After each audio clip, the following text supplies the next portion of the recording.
Counter पर अखिलेश यादव और ओम प्रकाश राजभर अब आमने सामने आ गए हैं। अखिलेश ने कहा है कि घर से उठाने के 2 दिन बाद मंगेश का एनकाउंटर हुआ। राजभर ने अखिलेश से पूछा, मंगेश यादव सुल्तानपुर की घटना में शामिल था या नहीं था, ये बताइए।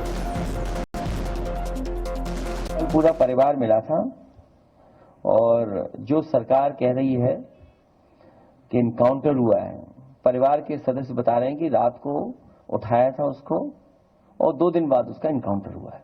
मंगेश यादव सुल्तानपुर के घटना में इन्वॉल्व था कि नहीं था, इसका उत्तर वो क्यों नहीं देते।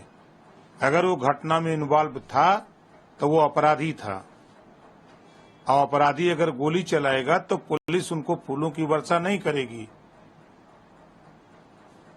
पुलिस की तरफ से भी गोली चली है।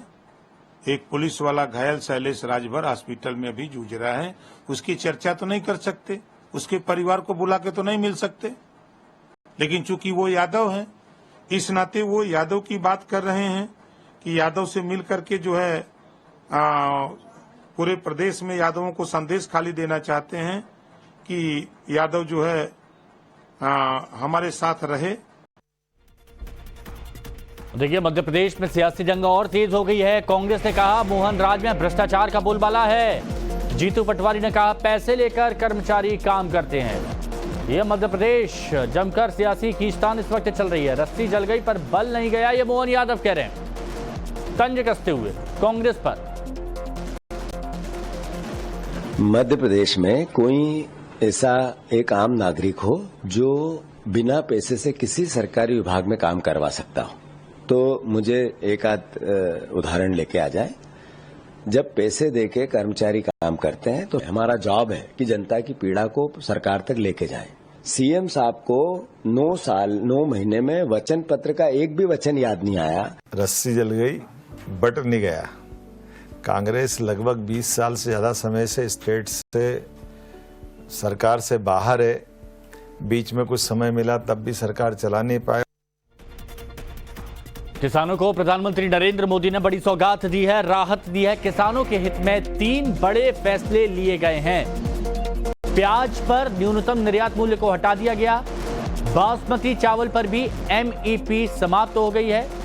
कच्चे पाम, सोया, सूरजमुखी तेल की इंपोर्ट ड्यूटी बढ़ा दी गई है। मोदी सरकार ने प्याज पर न्यूनतम निर्यात मूल्य यानी एमईपी हटाने और निर्यात शुल्क को 40% से 20% करने का फैसला लिया। इससे प्याज का निर्यात बढ़ेगा, जिससे प्याज उत्पादक किसानों की आय में वृद्धि होगी। सरकार ने बासमती चावल पर भी एमईपी समाप्त करने का निर्णय लिया, जिससे बासमती चावल के उत्पादक किसान इनका निर्यात करके अधिक मुनाफा कमा सकते हैं। और मोदी सरकार ने कच्चे पाम, सोया और सूरजमुखी तेलों की इंपोर्ट ड्यूटी भी बढ़ा दी है।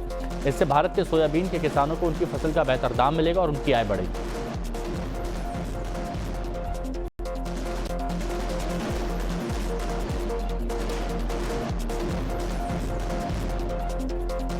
पश्चिम बंगाल से आपको बताते हैं, कोलकाता में एसएन बनर्जी रोड के पास एक बड़ा धमाका हुआ। धमाके में एक शख्स गंभीर रूप से घायल हो गया। मौके पर बम स्क्वाड की टीम पहुंच गई। बताया जा रहा है कि धमाका दोपहर करीब 2 बजे हुआ। इतना जबरदस्त था कि एक शख्स गंभीर रूप से घायल हो गया। बम स्क्वाड की टीम मौके पर फिलहाल कोई विस्फोटक सामग्री बरामद नहीं हुई है। अब धमाका कैसे हुआ, यह पता लगाने की कोशिश की जा रही है।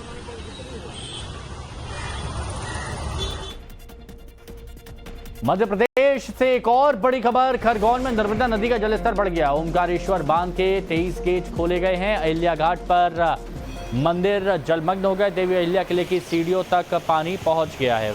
ये महेश्वर की आप तस्वीरें देख रहे हैं। महेश्वर में आप देख रहे हैं ये घाट थे, जहां पर आप छोटे छोटे मंदिर देख रहे हैं, घाट थे, लेकिन ये बढ़ गया है। पिछले साल ये सारी सीढ़ियां डूब गई थी और इस बार भी उसी ओर पहुंचता हुआ दिख रहा है जलस्तर।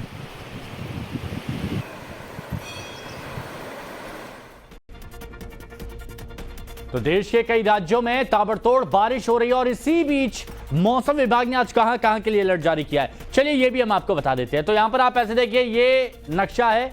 यहां पर आप देखिए उत्तराखंड, पश्चिम बंगाल, ओडिशा, त्रिपुरा, मेघालय में बहुत भारी बारिश का अलर्ट जारी किया गया है।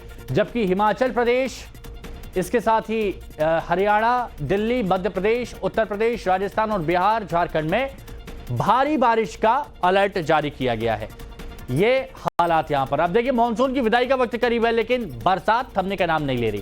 कहा जा रहा है कि इस बार मानसून की विदाई देर से होने वाली है। तो कितने दिन, ये भी चलिए आपको बता देते हैं। अमूमन जो मानसून है वो 17 सितंबर से लौटना शुरू हो जाता है। मौसम विभाग के मुताबिक इस बार मानसून 19 से 25 सितंबर के बीच लौट सकता है। मानसून सीजन 15 अक्टूबर तक पूरी तरह से खत्म हो जाता है। अब इस सीजन में अब तक देश में 836.7 mm बारिश हुई है, मिलीमीटर, जो सामान्य बारिश से कितनी फीसदी ज्यादा है? 8% ज्यादा है, 8%। अच्छी बात है ये, लेकिन कुछ लोगों को परेशानी भी हुई है, लेकिन आमतौर पर अच्छी खासी बरसात हुई है। तो धर्म